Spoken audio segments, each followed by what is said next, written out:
রাধে রাধে, কেমন আছো সবাই? আশা করছি সবাই খুব ভালো আছো। আমরাও ভালো আছি। নতুন একটি দিনে নতুন একটা ভিডিওতে তোমাদের অনেক অনেক স্বাগত। তো বারটা হচ্ছে শুক্রবার, আজকে ছেলের স্কুলে হেলদি ডে, মানে টিফিন হেলদি নিতে হবে। তো সেই কারণে সমস্ত রকমের ফল টল কেটে নিয়েছি। বানাবো হচ্ছে কাস্টার্ড, আর ছেলেকে সকালে এখন ভাত খাইয়ে পাঠাই। এতগুলো ভাতও খায় না, আমি একটু বেশি রান্না করে ফেলেছি, সিদ্ধ ভাত করে দিয়েছি। আর এইদিকে আমার কাস্টার্ডও রেডি। তো একটুখানি বাড়ির জন্য রেখে দিলাম, যে আমরাও একটু একটু মুখে দিয়ে দেখবো কেমন হয়েছে। আর এইটুকু ছেলের জন্য পাঠিয়ে দিলাম। তো মোটামুটি কাস্টার্ড বানাতে সবাই জানো, সেখানে আর রেসিপি দেখানোর কিছু নেই। আর এটা হচ্ছে টিফিন বক্সটা অন্যরকম দিলাম যাতে পড়ে না যায়। আর ছেলেও ঘুম থেকে উঠে পড়েছে। আর তার সাথে সাথে দিয়ে দিয়েছি এই যে মিল্কশেক। এটা দুধ আম দিয়ে বানানো।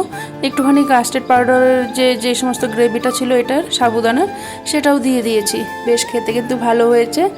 আর এদিকে ছেলেওকে বললাম তুমি একটু ভাতটা আজকে নিজে নিজে খাও, আমি গিয়ে আমার মানে ড্রেস পরতে হবে, যেহেতু আমাকেও রেডি হয়ে বেরোতে হবে। তো নিজে নিজেই ভাত খাচ্ছে, নিজে নিজে খেলে একদম সম্পূর্ণটা খায় না আমি জানি, কিন্তু কিছু করার নেই। তারপরে বেরিয়ে পড়লাম। এই যে বাগানটা দেখো, তোমাদের সাথে আজকে ভিডিওগুলো শেয়ার করছি। রাস্তাঘাটের অবস্থা এই যে, আর ওইদিকে হলুদ কালারের বাগানের ওইদিকে দেখবি বাস দাঁড়িয়ে আছে। তো চলো ছেলে স্কুল না বাস পর্যন্ত পৌঁছে দিয়ে আসি, তারপরে তোমাদের সাথে আবার দেখা হবে।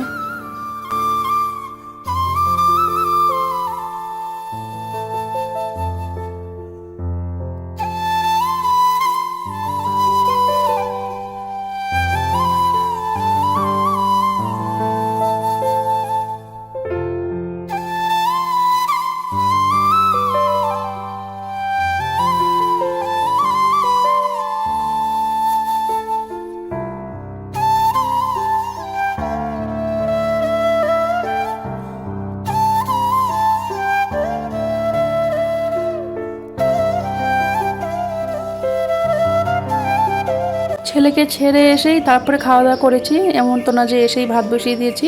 খাওয়া দাওয়া করেছি, ঘরটার ঝাড়ু টাড়ু করা তোমাদের সাথে হয়তো আজকে শেয়ার করিনি, ওগুলো শেয়ার করা হয়নি। প্রত্যেক দিন এক এক রকমভাবে চেষ্টা করব শেয়ার করার ভিডিও। তারপরে এদিকে আলু ভাজি বসিয়ে দিয়েছি, শুক্রবার যেহেতু। এদিকে জিরেটা আমি ভেজে নিয়েছি শুকনো খোলায়, এবার এটাকে পেস্ট করব। আমি কিন্তু এইভাবে জিরে গুঁড়ো, ধনে গুঁড়ো, লঙ্কা গুঁড়ো টুড়ো বাড়িতে পেস্ট করে খাই, ভালো লাগে, সেটা ফ্লেভারটাও ভালো থাকে। আর এই মিক্সিটা আমি মিশোর থেকে নিয়েছি, ড্রাই করার মানে ড্রাই মশলাগুলোও করতে পারবে, গরম মশলা, ড্রাই সমস্ত মশলা করতে পারবে, বেশ ভালো হয়। কিন্তু আমি এটার মধ্যেই দেখো জিরাটা একটু ভেজে নিয়েছি, একটু রোস্ট করে নিলে ভালো হয়। তো এই যে দেখো কতগুলো হয়ে গেছে। আর এইদিকে তোমার বেশ এগুলো খেতেও ভালো। চলো, তো ঘরের কাজ কমপ্লিট করে তারপরে চলে এলাম বাইরের কাজ করতে। বাইরে এই যে কাপড় চোপড় মেলে দিচ্ছি। আকাশটার ওয়েদারটা কিন্তু খুব একটা মানে কি বলবো, মেঘলা মেঘলা, খুব একটা যে সুন্দর। আবার হাওয়া দিচ্ছে, বেশ হাওয়া দিচ্ছিলো তখন ওই টাইমটায়, এত যে ভালো লাগছিল বলার মতন না। খুব হাওয়া দিলে আমার খুব খুশি লাগে, মানে ভালো লাগে গরম। তারপরে ক্যামেরাটা বসিয়ে রেখেছিলাম, ছেলে আসবে, ভাবলাম আজকে ক্যামেরায় রেকর্ড করা হোক, ওরা আসবে। তো দেখো বলতে বলতে ছেলে চলেও এসেছে, বড়মশাই। আর এসে দেখবে আমার ছেলে করেটা কি, বড়মশাই তো মুসকি হাসছে ক্যামেরা দেখে, আর আমার ছেলে দেখো ক্যামেরা দেখেই ক্যামেরার সামনে চলে এলো। এই বয়সেই এরকম দুষ্টুমি করবে। তারপরে দেখো পটলটা দেখে কেউ কিছু মনে করো না, আমার নিজেরই ভিডিওতে দেখে একটু কেমন যেন লাগছে, কিন্তু খেতে ভালো হয়েছিল। আমার যেহেতু লঙ্কার গুঁড়ো শেষ হয়ে গেছে, সেই কারণে কালারটা এরকম হয়েছে। আর আলুটা ভাজতে ভাজতে একটু পুড়ে গেছে। ডাল, আলু ভাজি, দই পটল, এটাই ছিল আমাদের আজকে। আর পাঁপড় ভেজেছিলাম।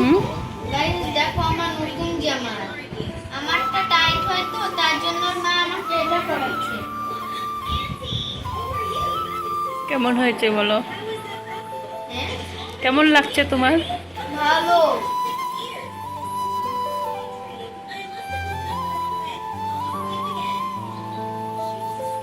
বাই। ছেলেকে স্নান ধান করিয়ে তারপর চলে এলাম ঠাকুর ঘরে। এই যে ঠাকুর ঘরটাও তোমাদের সাথে একটুখানি শেয়ার করে নিই, বেশি লম্বা করে শেয়ার করব না, হালকা করে শুধু ঠাকুর ঘরটা একটু তোমাদের সাথে শেয়ার করে নেই। ঠাকুর ঘরটা শেয়ার করতে না করতে বাইরে দেখি ঝমঝমিয়ে বৃষ্টি পড়ছে। তো বৃষ্টির সাউন্ডটা কিন্তু বেশ শুনতে ভালো লাগে। আর আমি এদিকে একটু ভাবলাম ভিডিও করে নিই। প্রায় 3টে বাজতে নিল, আর এইদিকে বৃষ্টির মধ্যে দেখে এই গরুটা না একদম ভিজছে বলে বেচারা চুপচাপ করে এক সাইডে দাঁড়িয়েছিল। ওর ভিজতে কি ভালোই লাগছে না ভালো লাগছে না আমি নিজেও বুঝতে পারছি না। চুপচাপ করে দেখে দাঁড়িয়ে আছে। আমি যেই ভিডিও করছি ও আবার একটু সরে গেল, কিন্তু একটু পরেই চলে যায়। আর ওয়েদারটা কিন্তু বেশ ভালো, গরমের থেকে আমার মনে হয় কি বৃষ্টিটা ভালো, তবে স্কুল ঘাট কাজকর্ম যারা বাইরে করে তাদের জন্য খুব অসুবিধা। তাদের কথা ভেবে মনে হয় যে না, ভালো না। শুধু তা নিজের কথা ভাবলে হবে না, সবার কথাই ভাবতে হবে, বাইরে যারা কাজকর্ম করে। তো এই গরুটা দেখো, ও ভিজছে কি সুন্দর মনের সুখে শ্রাবণ মাসের বৃষ্টির জলে। তো ভিজছে ভিজুক, এইদিকে আমি ও চলে যাচ্ছে, দেখছো ভিডিও করলাম না, ও ক্যামেরা ধরে আছে, জানিস না এখন চলে যাবে। তো এদারটা তোমাদের সাথে শেয়ার করলাম। হ্যাঁ, বাগানের গরুগুলো এরকম কিন্তু ছাড়াই থাকে বেশিরভাগ, আর গ্রাম সাইডে কিন্তু গরু বেঁধে রাখে, কারণ কারোর জমিতে মুখ টুক দিলে সেটা ফসল ক্ষতি করলে, তাই না? চা বাগানেও কিন্তু সেটা নিয়ম আছে, চা বাগানে যদি চা গাছ ক্ষতি করে তার ক্ষতিপূরণ কিন্তু দিতে হয়, তার জন্য কিন্তু তাকে টাকা সেখানে ভর্তুকি দিতে হয়। এটা না যে চা বাগানে গরু ছেড়ে রাখে, অনেকে ছেড়ে রাখতে মানে সুবিধা হয়, পালতে সুবিধা হয়, কিন্তু চা বাগানেও যদি গরু ধরা পড়ে আর কি, তাহলে কিন্তু তার ক্ষতিপূরণ দিতে হয়, গরুটা কিন্তু আটকে রাখে। তো এটাই আর কি, গরুগুলো ছাড়াই বেশিরভাগ দেখি, কিন্তু ওটাই আমি জানি আর কি, যতদূর তোমাদের সাথে শেয়ার করলাম। গ্রাম সাইডে তো এটা ক্ষতিপূরণ কিছু না, কেউ কারো ফসলে যদি কোনো গরু কারোর ফসল নষ্ট করে, সেটাতে তো তোমার একটা খারাপ না জিনিসটা, সেটা একটা ঝগড়ার মতন সৃষ্টি হয়ে যায়। তো অনেক সময় অনেকে ছেড়ে দেয়, অনেকে ছাড়ে না। তো যাই হোক, চলো। তারপরে এদিকে ছেলেকে খেতে দিয়েছি পাঁপড় ভেজে, আর দিয়েছি ডাল আলু ভাজি, এটাতেই ওর হয়ে যাবে। আর বাঁচতে নিল দেখো কটা, ও টিভি দেখছে, না ঘড়ি দেখাচ্ছি না তোমাদের, টিভিটা দেখাচ্ছি। তারপরে চলে এলাম সন্ধ্যাবেলা, সন্ধ্যাবাতি দেওয়া হয়ে গেছে আমাদের। ভিডিওটা এর চাইতে আর বেশি বড় করলাম না, এইটুকুই থাক। সবাই ভালো থেকো, সুস্থ থেকো, দেখা হবে পরের ভিডিওতে।